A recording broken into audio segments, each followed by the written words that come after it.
हाँ तो बच्चों, प्रश्नावली 17 केंद्रीय प्रवृत्ति के माप, इसके हम 3 अभ्यास कर चुके हैं। चौथा अभ्यास 17.4 उसमें हमें कल्पित माध्य की सहायता से समांतर माध्य ज्ञात करना सिखाया गया है। कल्पित माध्य को ए सिंबल से लिखा जाता है। इस कल्पित माध्य की सहायता से विचलन विधि के अंतर्गत समांतर माध्य कैसे ज्ञात किया जाता है उसको हम इस क्लास में सीखना चाह रहे हैं। परीक्षा में आपको जैसे ही वो लिखेगा कल्पित माध्य की सहायता से समांतर माध्य ज्ञात कीजिए, तो ये सूत्र आपको काम में लेना है विचलन विधि का। समांतर माध्य x बार बराबर a plus sigma F D upon sigma F. सूत्र को याद करना होगा अपने को। इस सूत्र को सवाल में कैसे काम में लिया जाता है उदाहरण देखकर हम इसे सीखें। एक सरल सा उदाहरण लिया, हमें सवाल में आंकड़े x और उसकी बारंबारता दे रखी है। हमने ये 4 तरह के आंकड़े ले लिए हैं और इनकी बारंबारताएं भी हमने लिख दी है।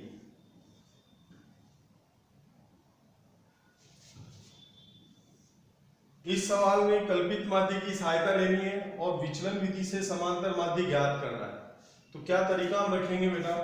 सूत्र हमारे सामने है। इसमें f के बारे में हम जानते हैं बारंबारता कहलाती है, लेकिन ये a और d सिंबल क्या है? a के लिए हमने कहा कल्पित माध्य और d को हमने क्या बोला बेटा? विचलन। और इस विचलन को एक सूत्र से ज्ञात करते हैं हम x में से a को घटाकर। देखो पूरा सवाल a पर आधारित है। जब a होगा अपने पास तभी हम d ज्ञात कर पाएंगे, क्योंकि d में क्या आ रहा है? a आ रहा है। तो सबसे पहला काम इस सवाल में अपने को कल्पित माध्य अपनी तरफ से मानना है। जो भी सवाल दे रखा है, जो भी आंकड़े में दे रखे हैं, उन आंकड़ों में से किसी एक आंकड़े को आप कल्पित माध्य मान लेंगे और उसको सारणी के नीचे लिख देंगे। जैसे मैंने बेटा अपनी तरफ से माना कल्पित माध्य a बराबर, मैंने कहा 2 से 5 के बीच में से किसी एक संख्या को आप कल्पित माध्य माने। मैंने 4 मान लिया। अब आप इस 4 के आधार पर विचलन d ज्ञात करेंगे। विचलन कैसे ज्ञात करते हैं हम? x में से जो a माना है उसको घटाना है। 2 में से 4 बाकी निकाले -2, 3 में से 4 को बाकी निकालेंगे -1, 4 में से 4 को बाकी निकालेंगे बेटा 0 आएगा, और 5 में से 4 को बाकी निकालेंगे क्या आएगा? a। इस तरह हमें एक टेबल d की मिल जाएगी। इस टेबल में हमने विचलन ज्ञात किया है। सूत्र अनुसार f को d से गुणा करना है। तो अगली टेबल बेटा, पहले जैसे हम f और x का गुणा टेबल बना रहे थे, अब अपने को f और d के गुणा की टेबल बनानी है, क्योंकि सूत्र में क्या आ रहा है? f into D. f को d से गुणा करते हुए एफ डी की टेबल बनाएंगे। 1 को -2 से गुणा -2, 5 को -1 से गुणा -5, 4 को 0 से गुणा 0, 5 का गुणा 1 से करेंगे बेटा क्या आएगा? 5। इस प्रकार f और d के गुणा की टेबल बनेगी।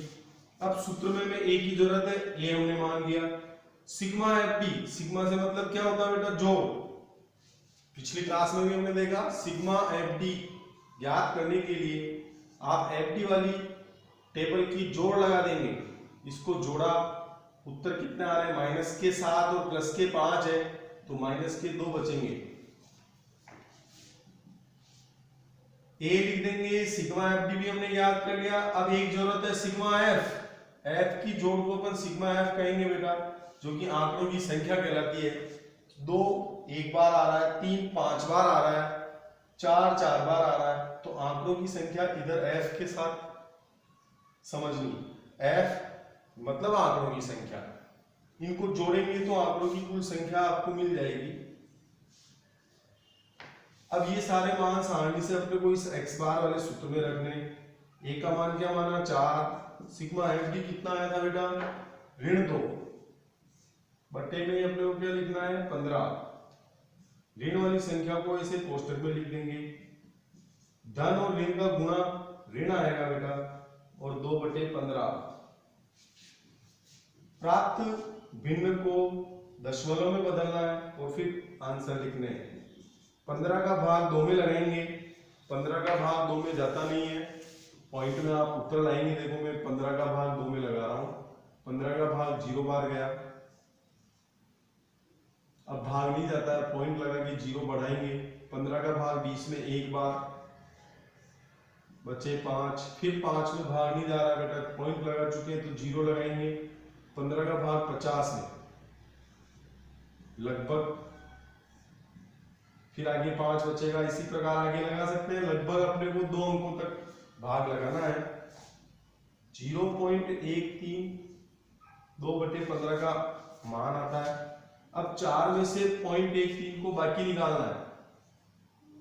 4.00 में से 0.13 को बाकी निकाल रहे हैं। उत्तर बेटा क्या आएगा? देखो 10 में से 3 बाकी निकाले 7, हासिल वाली बाकी है। 10 में से 3 बाकी निकाले 7। आगे आपके पास इसी प्रकार उत्तर आ जाएंगे बेटा 8 और 3। पॉइंट के नीचे पॉइंट जमाते हुए आप ऐसे बाकी करोगे तो उत्तर कितना है? 3.87। कोष्टक में लिख देंगे हम बेटा लगभग, क्योंकि हमने यहाँ दशमलव के बाद कुछ अंक छोड़े हैं, यहाँ अंक छोड़ा अपन ने। तो समांतर माध्य x बार के इस विचलन विधि से उत्तर क्या है? 3.87।